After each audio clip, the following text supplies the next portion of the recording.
Oh yeah. So J Trinity, aka Jonathan Jamal. Yeah, We're interviewing Jonathan. yeah. Oh. Yeah, he makes music. How you doing, sir? And I got the questions now, so now I can see them too. Yeah. All right. All right, let's already started, right? Yeah, it's already rolling. Yo, it's your boy YG Test, aka Tamula. I was about to say his name. We got my boy J Trinity, aka Jonathan Jamal. We got my boy Jadon, and we got my boy Dre. This is episode 7 of In the Mix. We've been gone for a little minute, but we back. Mm-hmm. So first thing first, can you introduce yourself? Yes, sir. What's going on, everybody? Appreciate y'all having me here on the platform. My name is Jonathan. My full name is Jonathan Jamal Jones. Mm-hmm. Production-wise, I go by J Trinity, and my MC alias is Jonathan Jamal. Word. Yes, sir. So what first got you into music, and how long have you been making music? Okay. What first got me into music was probably my dad. My dad's side of the family is really huge into music. My dad used to play for a group called Dick Knight and the Bossetettes, and a big part of that group used to play with James Brown. Mm-hmm. So it was already there. So growing up, my folks played. My dad's side had a family band. They played in around Kinston. I'm from Kinston, North Carolina, so they played in that surrounding area. So grew up in church, and so when I was at 7 years old, I started actually taking piano lessons, and that's where I started actually doing music myself. Well, somewhat myself. Then around 13, I started playing the keys at church. So that was how we got started. That was dope. Oh, okay. So you said would you say your dad is the one who inspired you to do music? Or anybody else? Great question. I would say, yeah, I think it's a couple of different inspirations, but yeah, like in my life, I have not been around any other person more than him doing music. So like they having rehearsals in the garage, I'm just sitting there like, I can relate to that. Yeah, and it's like especially when I started playing at churches, my dad, he played at churches all around that area, so it was this thing. I'm coming in, they're like, "Oh yeah, this Cliff's son. Oh yeah, he better be good then."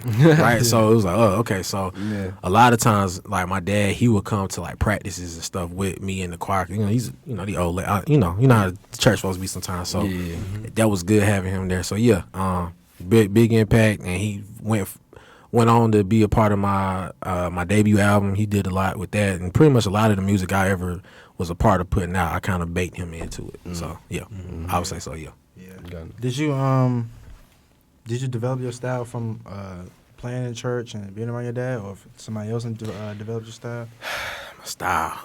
Again, it's a big gumbo, but yeah, I'll say yeah, definitely. Church.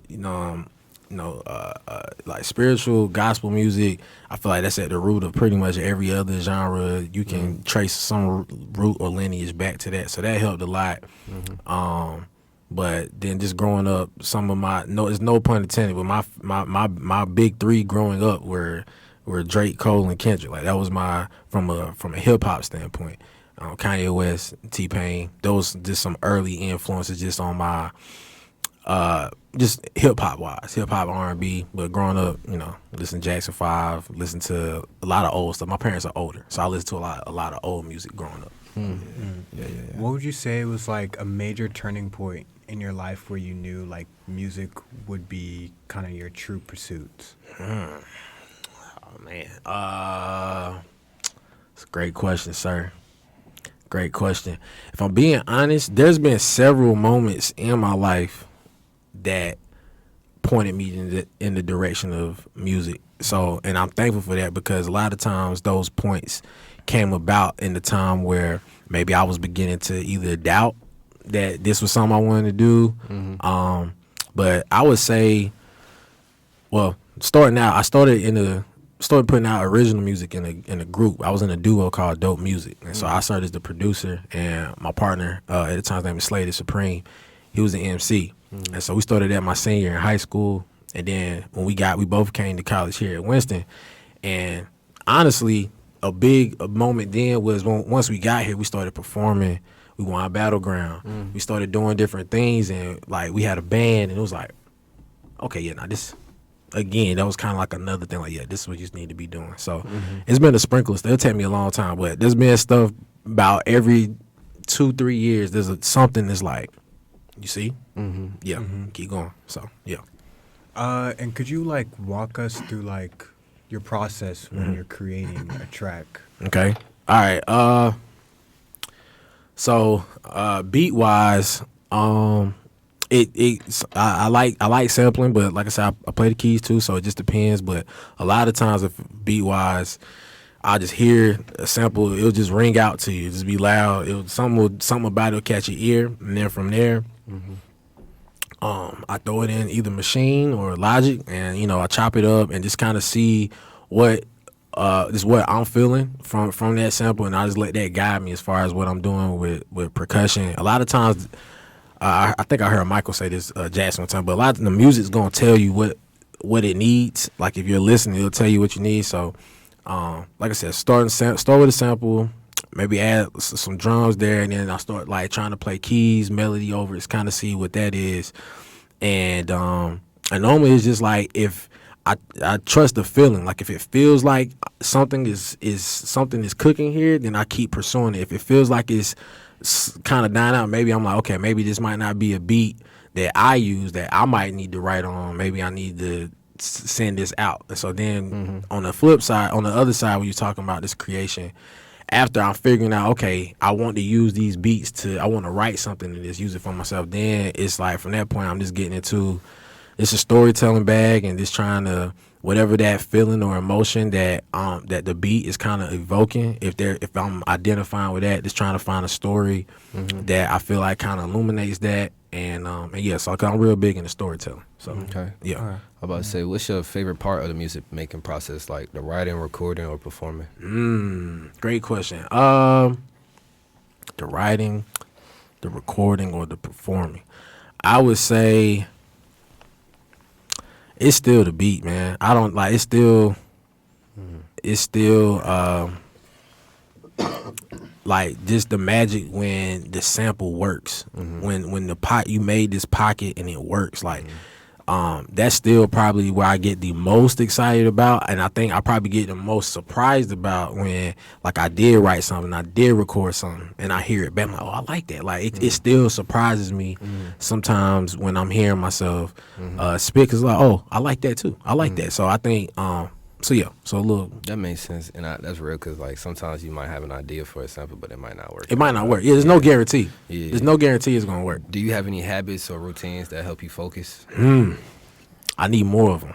I definitely need more of them. I started putting my hands in a lot of different stuff, but I'll say recently a big thing I've been doing is just like I started doing it here where I got like a to-do list. I come in, I open up my notebook, and there's all stuff I gotta do. So I started at home because I with my own company, have a production company, Trinity Labs.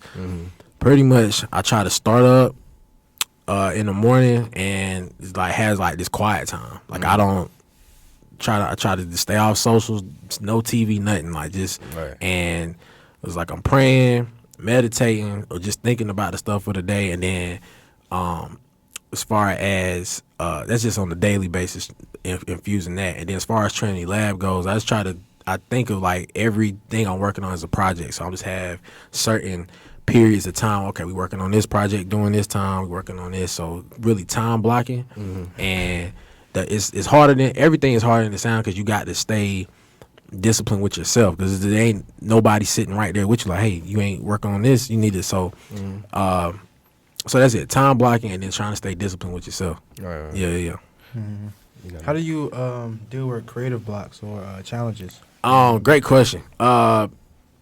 Honestly, I think I've been blessed. It has really been a matter of just different. At this point, I've been able to tap into different creative mediums.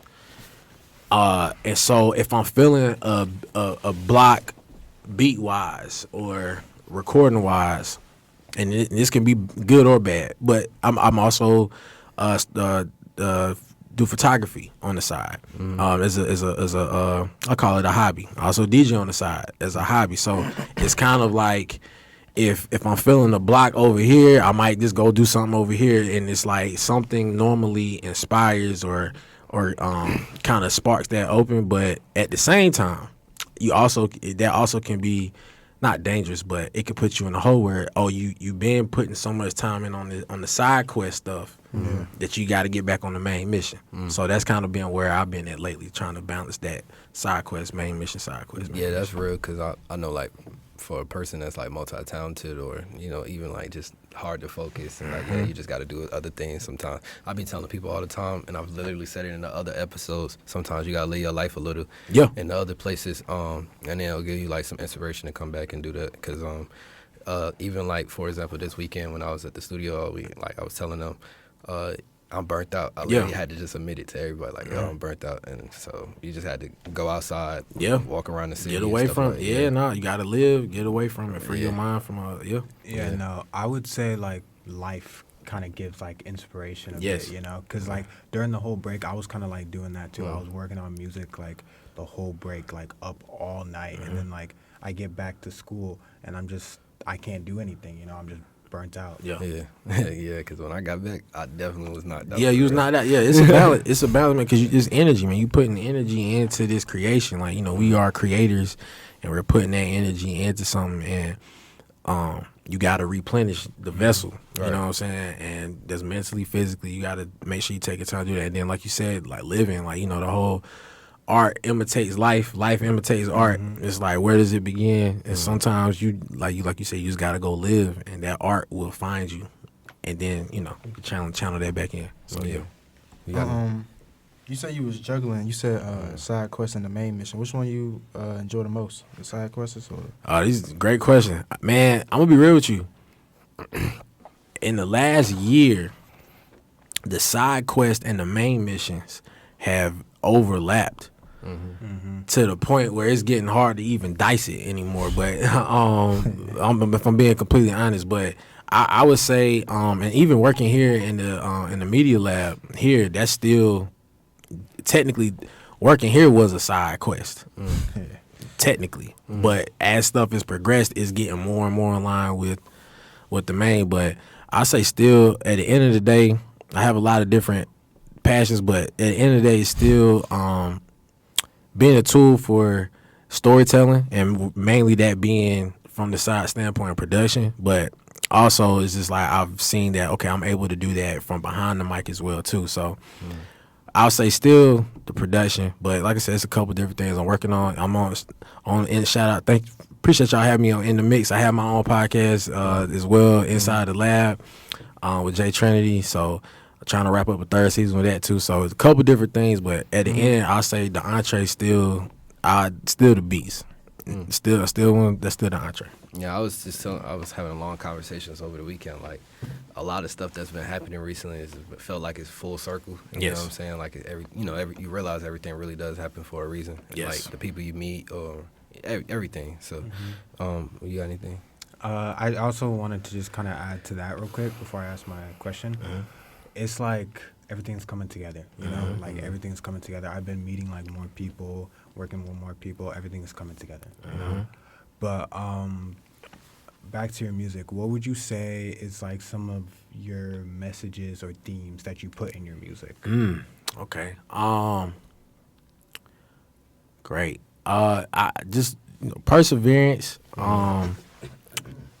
God, that's a big theme throughout a lot of my own music and music that was in the duo, and ultimately just, you know, I look at my stage, like my MC name is Jonathan Jamal, right?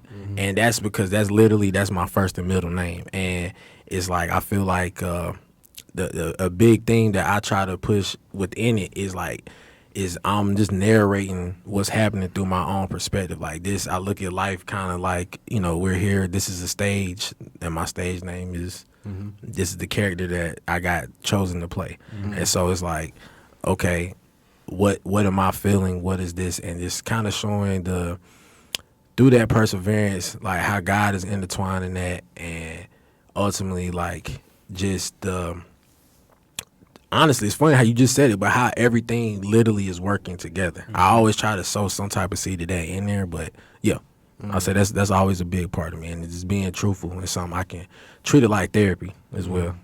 And would you say, like, with kind of like the messages that you put in your music, is that how you see it connecting with your audience? Man, look, y'all asking some good questions, man. Yes, Ashley, man, it was beautiful, man. So, and just I Lauryn Hilled it. I only have one album out at this point. I only got one project out, but and that's like in literally because she was with the foot. So yeah, literally. But that was in 21. But right now, there's only one project out. It's 21. It's called For What It's Worth, and 10 tracks, and and yeah, man, it's been like people I know, like some of the first rappers I ever met in high school. They was reaching, hey man. Bro, man, I was crying to this joint, man. Like I took me some wine. I was sitting back in my chair after work, bro. Right. Man, I had to let, man, like, and that's real. And that's probably been some of the most humbling. And I feel like a lot of times, I don't know about, but sometimes it's harder. Sometimes critiques and negative stuff might stick with you more than the positive stuff that people say does. Sometimes you just roll it off like, okay, thanks. Like, but no, like it's whether it's like former like MCs I knew growing up or people I went to school with here, like pulling me to the side, like even this past homecoming, Mike, if you listening, this is you, but he pulled up, like we was at, I think it was at the tailgate or we was at something during homecoming, right? And he was like, hey man, hey look man, I still be playing them joints off of what is where I was like, what? He said, man, I'm telling you, man, that be moving me. Like and I remember making the project. I was talking with my dad and he was like, well look, you know, some people gonna like it, some people not gonna like it, some people gonna love it, some people might hate it. She's like, but you gotta know if you love it, if it feels like it's something that's connecting with you, then stand on that and you'll be all right. And people that's rocking with it, they'll come to it. And that's really, I will say that's 100% legit. And that's probably been one of the most fruitful parts and rewarding parts. 'Cause I didn't want to make, it's weird, but I never was like, oh, I'm trying to get rich off this. Like that's never really been in my mind. It was just like I want to do it at a high level, a genuine level, and it resonate with people. Right. And so that's been probably one of the most like I said, humbling. It's a very humbling feeling. That's real. Yeah, because it be songs. I'd be thinking it's trash. I ain't gonna lie. I sit there. I sometimes doubt myself a lot. But then somebody here like tell me something like, oh, that it helped them through something. Yeah. Or just something like that, and I'd be like, oh, okay, I'm doing it. I know what I'm doing. I'm doing this for a purpose. You know exactly. What I'm saying? So how important is storytelling in your songs, and do you follow like any specific narrative? I don't necessarily follow any like set specific narrative. Like I said, I just kind of, long as it's true to me and it's something I just kind of let it flow. But yeah, it's like I said, I took like Cole, Kendrick, Drake, even Kanye. But those are my guys coming up. And when I'm in high school, this is when Section 80 is dropping. This is when Friday Night Lights is dropping. This is when So Far Gone is dropping. So these are like, so that was early being downloaded in me. I'm like, yeah, that I want, and Good Kid, Mad City. That was a really big influence on me from a storytelling standpoint too. Yeah. But so it's always important to me that because I don't get behind the mic often, but if I am, you feel me? I want it to be, well, nah, we about to see a movie. That's kind of how I wanted to do it. So that's real. And how do you handle like criticism and feedback? I mean, on your work, yeah. Honestly, I be wanting more of it.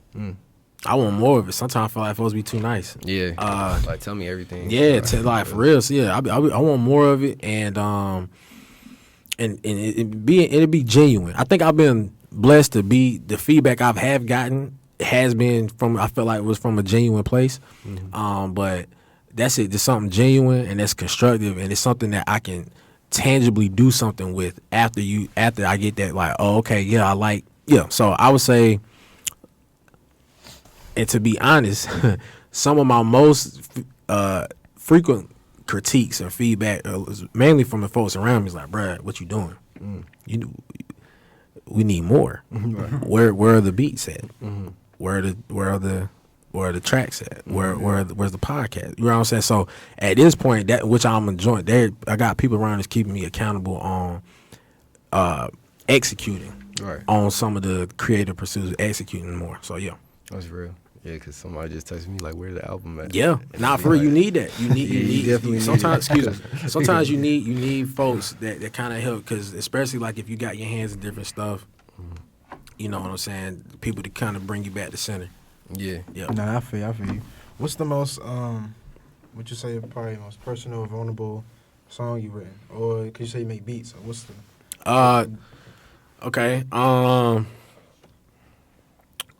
So I would say So I do it twofold. So production wise, the songs I produced that were a part that were significant to me, like from an emotional standpoint. I say probably on one of our dope music projects, we had a record called Why. I remember I wrote that right after I think my grandfather had passed, and so I produced that. But it was like I sampled something that somebody was singing at the funeral and made that into the beat. So I enjoyed that. Well, that was cathartic. I didn't enjoy it, but you get what I'm saying. Yeah. I feel you. And from my own tracks, I'll say it was probably this record called "Until We Meet Again," and that was when my grandmother passed away. And ultimately, that song I wrote that song. Well, I'm gonna tell a story. So I wrote that song probably like a month after she had passed, but a month before she passed, it was her birthday, and I called her, and something was like, "Bro, record this conversation." Like something, and I was like, okay. So I recorded it, ended up putting that on the actual record, and then that song "Until We Meet Again," that was the first song of my only album, for what it's worth, and I started building the album around that song. Yeah. So that conversation, so that song became like a theme. Yeah, that was help you with the theme of the album. Yeah, that served as a big catalyst for pretty much the whole story arc of the album. Yep. That's smooth. Yeah. And that's why people was crying. Because of that record, and probably this joint I got called Lately. But yeah, man, it was like, cause life, it all happened to us at different times and everything, and I think, like I said, I was younger. Like my parents are older, so you gotta imagine. So they're older. My grandparents are a lot than most people my age, and so it was a time period where there was some folks that had, they might have lost a parent, might have lost a grand, but at that point in time, there wasn't nobody around me like that where it was like they lost a grandparent or a parent like that. So it kind of felt like that was like the only way to get some type of I don't know the word I'm looking for, not closure, but that helped by doing that. But when I put it out after that, then not it was like some of my guys like, man, bro, my grandma just passed, bro. I listened to this joint XYZ. I'm like, that's crazy. Like so yeah, it's just wild how everything kind of play out. But yeah, I feel like every song a person does too is for a reason too. Like, everyone, like if you being intentional, for sure. Yeah, I was about to say if you being intentional. If you have substance and being intentional with like what you're trying to get out of that song, yep. Like in a good way, of course. Yep. Then I feel like it's always gonna hit somebody. It's gonna hit who it needs to hit. Yeah. It's gonna hit who it needs to hit. Exactly. Going back to like your theme on that album, because everybody interprets like different pieces of art differently. So what would you say is like the main theme you were trying to push? Because somebody else could have interpreted it differently. Differently, completely differently. Yeah. Okay. So talking about For What It's Worth, and it's on all streaming platforms right now. So it was the theme of it was one theme of it. It was kind of 3 in 1. It was time travel was one, and so it was pretty much like one of the title tracks was called McFly early on in the record. So pretty much it's like navigating through time. And remember, all this is made during the pandemic too, so it had a lot of time to reflect. So a big theme of it was, like I said, time travel, and kind of just being during that time traveling, becoming more aware of my perspective on different things in life and what's currently happening, and then ultimately arriving at the point of kind of like there's no point in ruminating or worrying about everything that happened however long ago or worrying too much about the next day. It was kind of this thing of making the most of literally right now, because that's and that's a nice summarized version. But yeah, so throughout all that art is just different trials and tribulations, reflecting, and then ultimately getting to that final point of not letting worry or doubt kind of get away of making the most of right now. And when you're more on like collaborations and stuff, when you're collabing with people, what would you say is like an important lesson that you learned from collabing with them? Great question, man. Okay, I would say probably the first thing that popped in my head was just like you kind of have to be egoless. Like you got to kill your ego a little bit when you're. It's this weird thing because you got to be confident, but you got to understand that the music is the driver of whatever is happening, and so if people kind of come in with their ego like, nah, it's gonna be like this, or it ain't gonna happen. It's a fine line, because if you have a vision, it's important that you're able to articulate it, but it's also like being open to letting whoever that other entity that's in that space, whoever the other person, they're a creator as well. So making space for people to get their stuff off. That's the main. So making it so it's a nurturing environment where people feel comfortable throwing out these ideas and sharing their ideas, and like I said, it's a fine line, because you still. I'm kind of type A, because you still want some stuff in a certain way. So it's that. So I would say that's probably one of the biggest lessons, is just letting the music dictate the final decisions and stuff. Like don't let your ego get in the way of that. Yeah, I'm about to say that's real, because like I mean, I've been working with the collective. We got it's a music group we're working on and everything. But long story short, working with all of them, everybody sometimes clashes heads with like ideas or something like, or they just question everything, you know what I'm saying? So that's real. Like you gotta understand, it's like patience and understanding of this is something that everybody's involved in, and it's gotta just a balance. Yep. And then even outside, like people that might want to work with me, like for example, somebody just hit me up and was like, hey, I really like your stuff, I'd love to collab. So I told him, just send me something, you know what I'm saying? Send me an opener or something, because I feel like if I sit there and try to like make something from scratch, like tell him an idea for something, it might not. Somebody reaching out to collab on that type. You got to tee it up. Yeah, you got to tee it up. Yeah. So do you charge people? Do I charge people? I sometimes, it depends on like the energy, like like the situation and everything. I feel like, because if I really rock with you, like I'm probably just gonna make the music. Do you charge people? I definitely I would charge. I mainly charge for beats. That's the main thing I normally charge for. But if it's like, again, if it's funny how stuff is evolved. I've never charged for a verse or nothing like that. Nothing like that. But I definitely charge for beats. Yeah, beats, and then like I recorded, engineered for a while. Had a studio down in Kernersville, so I would charge for that. And then the only time from a beat standpoint, where I might look out, like if it's an artist I know we trying to work on the whole project, then it's like, okay, we might figure something out. Or there's been instances where I did like a swap, so it was like, here's a beat, let me get a verse from you, and then we just did it like that. So kind of open to depending on the situation, but I'm trying to get more, what's the word I'm looking for? I'm trying to lock in even more on the business side from the production standpoint moving forward, because I'm wanting to lean even more into that. So Yeah, I feel you. Yeah. What's your probably most significant accomplishment so far as an artist? Oh man, my most significant accomplishment as an artist, I don't know. Let me think.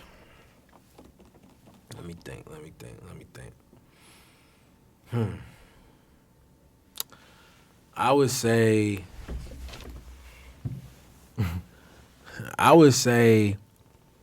this might sound cliche, but it's like there hasn't any idea that I wanted to do, I did it. It sound like, but it's like the every accomplished, like I don't know how to put it, like I'm not counting the accomplishments per se, but it's like when the idea came about, whatever it was, whether it was to do the music group and how we did that, or putting on our own shows, or putting out the album, produce whatever. It's like, I would say the thing I'm probably the most proud of is, I hate to say all of it, but just the following through on that initial idea and having that discipline to lock in and finally see it through. Now, I'll say the hardest thing I've had to do was probably the album, because I produced the whole thing, I recorded and engineered the whole thing, and I'm writing I wrote everything other than there's like one feature, one guest verse up there. So I'll say that's probably the hardest thing I had to work on at this point. And so maybe if I had to pick one, some put a gun to my head, I'd probably say the album. So for what it's worth, but it's like I don't take none of it for granted, man. I'll take none of it for granted, and I would say just probably the next thing, the thing that ain't happened yet. That's what I'm looking forward to the most at this point. So, And before that, who are some artists, past, present, who shape the way you approach music? yeah, okay, I know. I feel like, yeah. So Cole, Cole, Kanye, early Aubrey Graham, Kendrick Lamar, Early Aubrey Graham. early Aubrey Graham, Michael Jackson. I said my dad, probably my former partner that I was in a duo with, Slater Supreme, because we cooked up for years, so that's going to obviously influence you. And I'll say, and then there's a lot of North Carolina artists. I just like there's a lot of dope North Carolina artists out here for real. One that I think had an influence on me early. Two of them that probably had a big influence early me too was one of my guys' name is Wise, and Swank that's signed with Jamlin. I'll say, cause at one point in time they was both one of my favorite artists out of state. So yeah. And then you want to ask the other one? Oh yeah. How do you navigate the business side of the music, as far as promotions, bookings, or anything like that? Yeah. How do I navigate it? The best I can. I could do better. If I'm being honest, I could do better. But cause truth be told, I treated the album in 21. In my mind, I was like, bro, after this, I'm done. Like I won't go. In my mind, that was me retiring. Like I was, like, for real. Like yeah, I'm dead serious. Like I was like, yeah. Nah, that's real. Cause when I dropped Ambition of the Lamb, I was like, I'm done for a little minute, bruh. Because it take a lot. You're you're giving birth to something. Like you're bringing something into this. Like so. Say the question one more time. I said, how do you navigate the business side of Yeah. All right. Yeah. So, man. So, how do I? So first, I learned what I didn't know. Like I learned what I didn't know about. So I didn't know about publishing. I didn't know about sync splits, none of that stuff. And so there's some books out there, everything you need to know about the music business. I think it's on like edition 11 or 12 now. It's like a music business Bible if you wanted to. So it got a lot in there. And I went to I graduated from here, went to Salem State. I was a sports management major. I took a lot of music business classes here. I took some classes at Guilford Tech. They have a recording engineering option. They have a music business option there, and it's the Larry Gafflin School of Entertainment Technology. It's in High Point. It's a really dope spot. If y'all haven't been there before, it's really tough. So basically, I had to say, like, I had to educate myself. I went to workshops that different this dude named J Manifest. He did like a workshop, a music business 101 workshop in like Cary one year. These guys up in Charlotte, they did workshops talking about mixing and how to charge for that XYZ. So first thing was I just sought out the info. I just tried to go find it, whether that was from a book, a person, something like that, and then from there it's like I made like for my beats, like I made leasing and exclusive rights contracts. Like I remember at the time when the BeatStars, I copied theirs and I went and found somebody else's. So I just made my own contract that I could keep up with, that keep track of everything. I made a business account where I would like funnel a lot of my like the beat sales, any type of software subscription, stuff like that. So trying to literally set it up where I'm looking at all of my expenses or revenues that are coming in. I can have those all solid. But yeah, it's like at this point now, like I said, I guess I'm coming out of retirement now. So I'm just trying to, like I said, I'm just getting my paperwork up to date, making sure I'm registered to the PRO. So I'm with ASCAP right now. So, well, it's kind of like you in it forever. But anywho, point, yeah, low key. But point is like I did my homework, and now I'm just at this point I'm just getting fine tuning before I like officially open up shop again. So that's where y'all kind of find me at right now. Word. Yeah. What's one piece of advice you would give to like other aspiring artists trying to get into the scene almost? Yeah. Some piece of advice. I would say, oh man. I would say one, just kind of, I would say knowing or having somewhat of a knowing of what you're interested in and what you're wanting to grow in, and then like not being afraid to just put yourself out there and collaborate and with community. I say literally in North Carolina, you can find every flavor of creation that you want, whether it's in photography, videography, hip hop, R&B, pop, folks DJing, other. There's a lot of different disciplines, but basically I'm saying like use social media to find the different events that are going on and go to those. You know what I'm saying? Go to these different events, these different showcases. I feel like there's at one point in time there was like a negative stigma on being a quote unquote local artist per se, but a lot of the best artists I know about are literally right here in North Carolina. So my advice would say, man, look, find like, whatever that you're slightly interested in, there's something happening already right now. Go find it, go to it. And see how that feels. Try it. A lot of stuff you're not gonna know if you like it unless you literally do it. If you see it, you might think, okay, but until you are wearing that hat and you're doing that thing, you're never gonna know if you really like doing something or not until you actually go and do it. So I would say just cut down that latency of having that inkling and then doing something about it. Go ahead, especially if it's something that's good, like that you bringing some good into the world. Like, go ahead. Whether that's here on campus, I would say if anybody's listening, they're go to school here at Winston or on another college campus, go to the stuff that's happening on campus. Check out what's happening in the surrounding areas. There's literally something right here for everybody already, and then as you go about and you see the different things that you like, you might feel inclined to make something of your own. And then now because you've had that experience of trying all those things, now you can build something that's very in your likeness, if you will. You know what I'm saying? Because now you see, okay, I like this, I don't really like that, and I like this. So now I can build something too. So I'll say just the main thing is just getting out your own way and not being afraid to just experiment and put yourself out there. And how would you say you maintain being authentic within your music and to your audience? How did I maintain being authentic? I guess just I did what felt right. It sounds kind of basic, but I did what felt right, what felt like me. And like I know, like one of our things when we started in the group, like we didn't cuss in our raps, like we didn't cuss in the music, and we might say nigga or something, but we ain't cuss.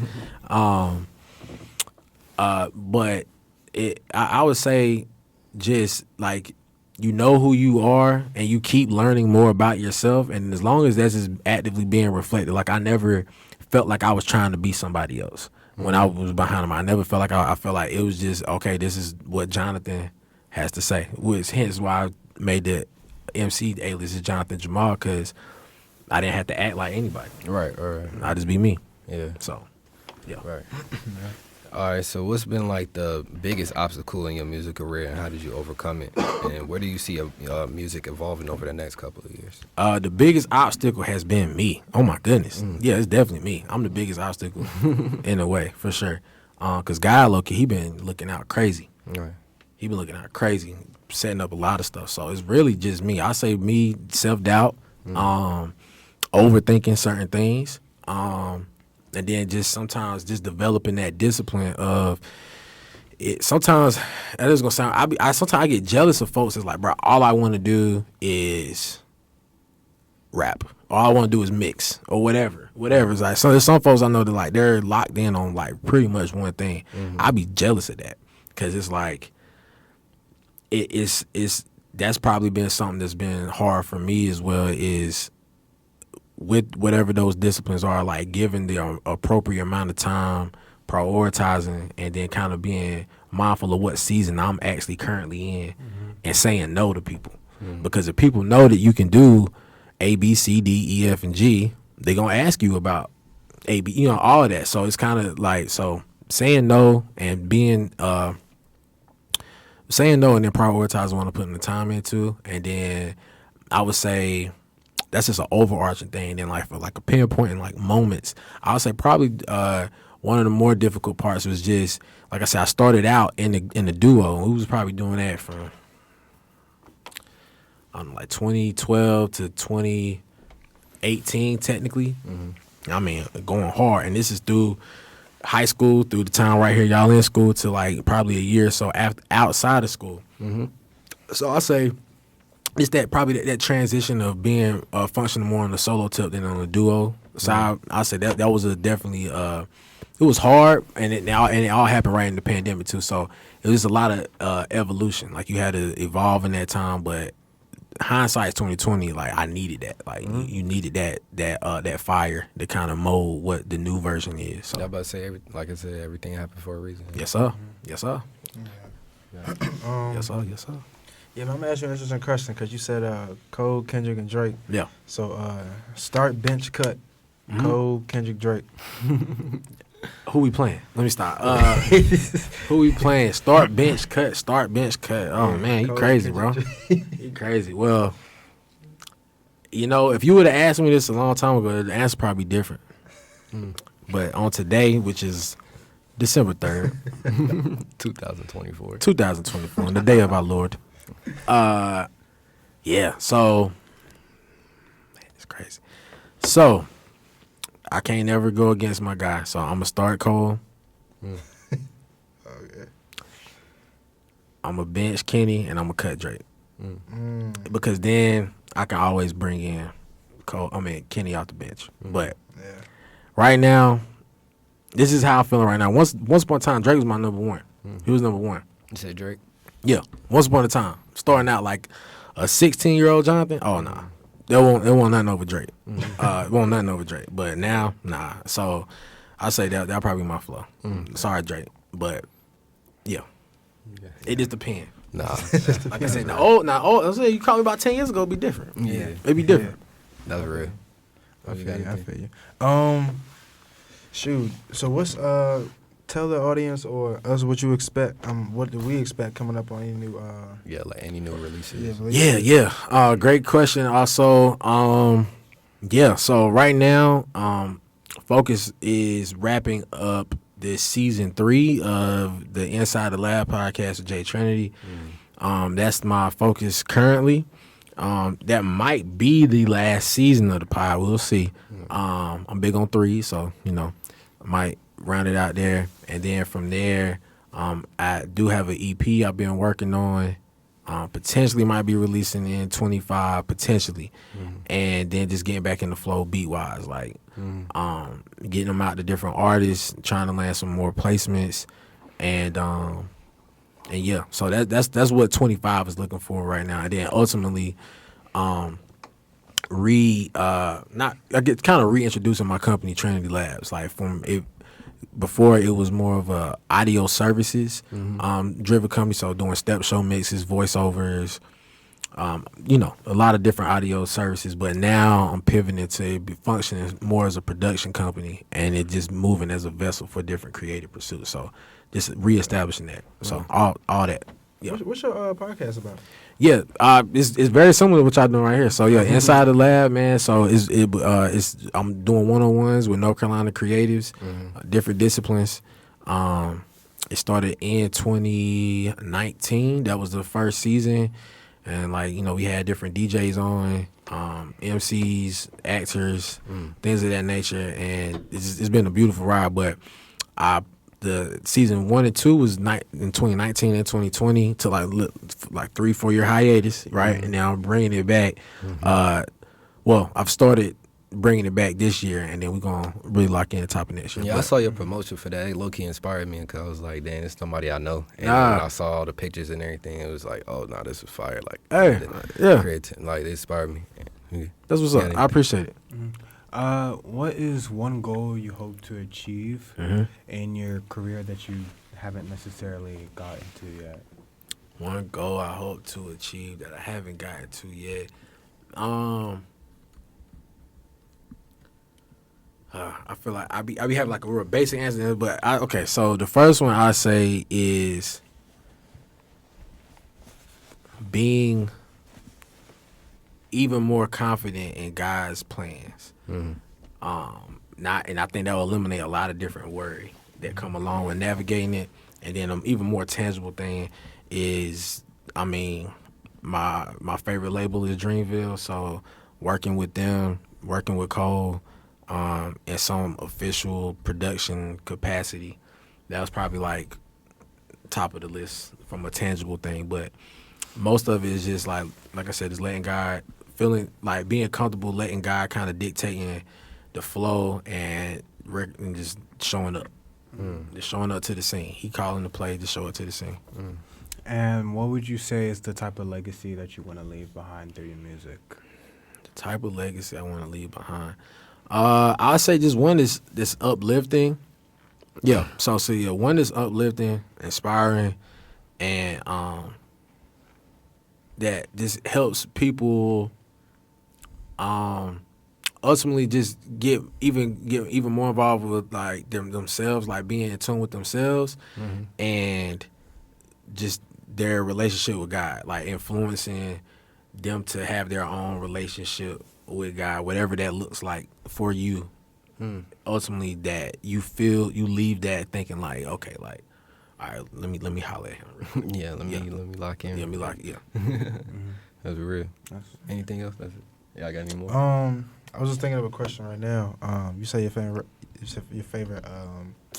record label is Dreamville. Yes, sir. Would you potentially be open to sign? Not with Dreamville, just anybody. Dreamville, or? They will be the only people I would sign to. They will be maybe. Same here. Low key. They'll probably be the only people. There's only one other label that's North Carolina based. I won't say the name right now. There's only really one other label that I would want to lock in like that. But I do like that. I have enjoyed my autonomy of kind of just being able to, if I got an idea, whatever, there ain't really nobody I got to check with to do pretty much anything. I like that. So it would have to be something that makes a lot of sense. But yeah. Okay. Yeah.